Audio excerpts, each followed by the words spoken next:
আপনাদেরকে ভোক্তা অধিকার সংরক্ষণ আইন 2009 অনুযায়ী আপনাকে 2 লক্ষ টাকা অর্থদণ্ড, অনাদায়ে 2 মাসের বিনাশ্রম কারাদণ্ড শোনানো হলো।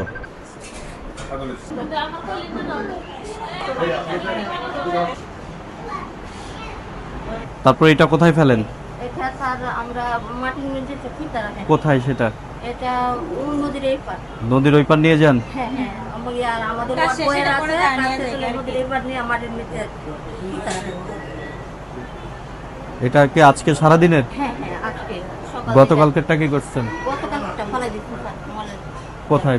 সেই মেইন ময়লার ঝুড়িটা কোথায়? এইখান থেকে কোথায় ফেলেন? এইখান থেকে কোথায় ফেলেন? এটা মলের ড্রামে ফেলাই। মলের ড্রামটা কোথায়? মলেরটা নিচে স্যার, নিচে আর এখানে একটা এটা খুলতে হবে, এটা একটু খুলে এখানে ঢালেন।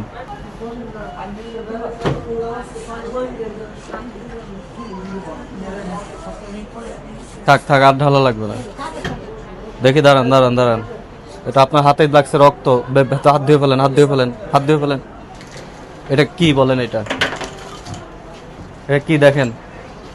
এইখানে একজন এমন মানুষ থাকতে পারেন কিনা যে যার সিভিয়ার কোনো রোগে সে আক্রান্ত হতে পারে না, একজনের HIV থাকতে পারে না। এই জিনিসটা আপনি পৌরসভার গাড়িতে দিয়ে দিবেন। তাহলে উপরে কেন কালার বিন রেখেছেন কেন?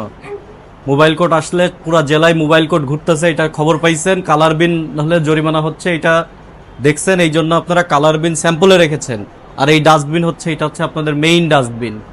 এই জিনিস কি বলেন, এইটাকে নর্মাল আপনার বাসা বাড়ির যে ময়লা আবর্জনা, এই ময়লা আবর্জনাকে একই ময়লা আবর্জনা? গাইডলাইন আছে কিনা এটা কিভাবে ডিসপোজ করতে হবে? এটা নর্মাল বাসা বাড়ির রান্নাঘরের ময়লা আবর্জনা না তো। রক্ত দিয়ে জায়গাটা ভরে গেল। যত টেস্ট করতেছেন এইখান থেকে ডাইরেক্ট তারা ব্লাড কালেকশন করে এখানে ফেলতেছে।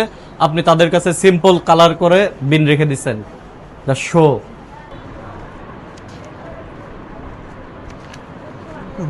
আমি যদি কালকে আপনার এখানে এসে বলি যে আমি একজন ডাক্তার, আমার MBBS ডিগ্রি আছে, আমাকে নিয়োগ দেন, এবং আমি এরকম একটা CV বানিয়ে নিয়ে আসি, আপনি আমাকে নিয়োগ দিবেন?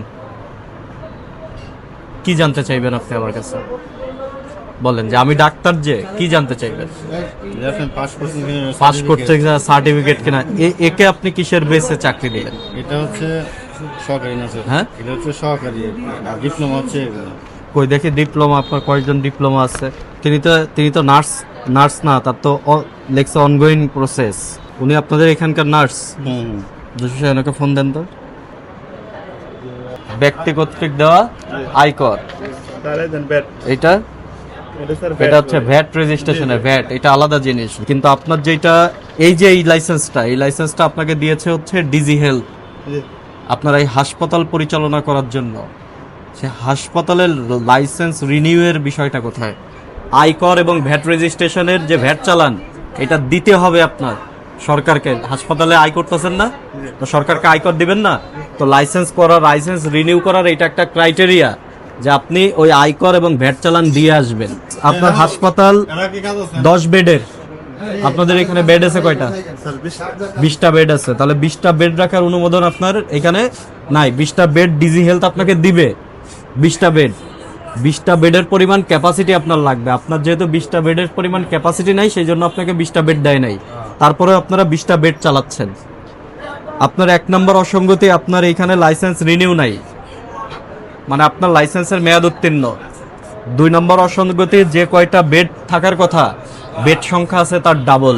3 নম্বর হচ্ছে আমরা যে 2জন নার্স এখানে পেয়েছি, তার মধ্যে একজনের রেজিস্ট্রেশন আছে, একজনের রেজিস্ট্রেশন নাই। এবং আপনারাও বলেছেন আপনাদের নার্স আছে 9 জন, এর মধ্যে 3 জনের রেজিস্ট্রেশন আছে।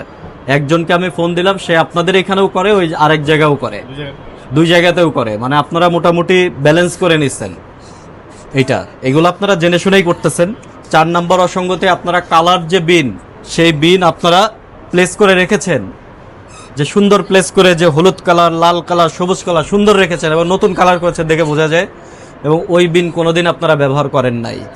যে বিনটা আপনার প্যাথোলজিছে, যেখানে ব্লাড সাকশন করতেছে তাদের পাশেও আপনি কালার বিন, ডাস্টবিন রেখে দিচ্ছেন। এবং ওই মধ্যেও আপনি কয়েকটা সিরিঞ্জ রেখে দিচ্ছেন ডিসপ্লে করার জন্য, যে কোনো মুহূর্তে মোবাইল কোড আসতে পারে। কিন্তু মেইন যে বিন, সেটা খোলার পরে পরিবেশটা কি হলো, ওইখানে জাস্ট ওইখানে আমার মনে হয় যে প্রায় 150 থেকে 200 ml ব্লাড পড়ছে ওইখানেই।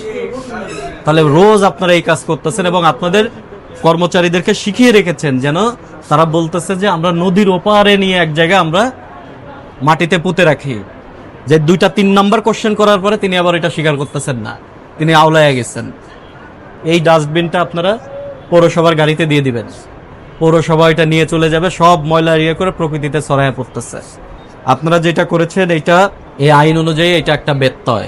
সামগ্রিকভাবে আপনাদেরকে ভোক্তা অধিকার সংরক্ষণ আইন 2009 অনুযায়ী আপনাকে 2 লক্ষ টাকা অর্থদণ্ড, অনাদায়ে 2 মাসের বিনাশ্রম কারাদণ্ড শোনানো হলো।